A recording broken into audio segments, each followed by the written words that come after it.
Franchise ক্রিকেটের সবচেয়ে সংক্ষিপ্ত ফরম্যাটের টুর্নামেন্ট জিম্বাবুয়ের জিমাফ্রো টি10 লিগে ব্যাট হাতে ঝড় তুলেছেন বাংলাদেশের তারকা ব্যাটার এনামুল হক বিজয়।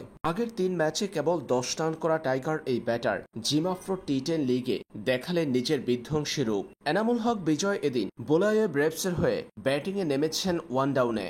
হারারের বিপক্ষে তার দল জিততে না পারলেও ব্যাট হাতে উজ্জ্বল ছিলেন বাংলাদেশি তারকা।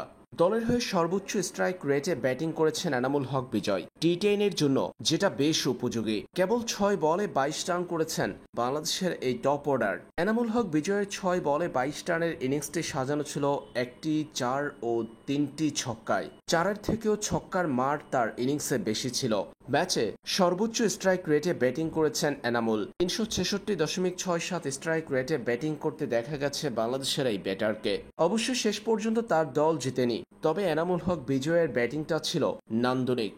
এর আগের ম্যাচগুলোতে ভালো পারফর্ম করতে না পারলেও তার উপর আস্থা রেখে তার ব্যাটিং পজিশন উপরের দিকে নিয়ে এসেছে কোচ।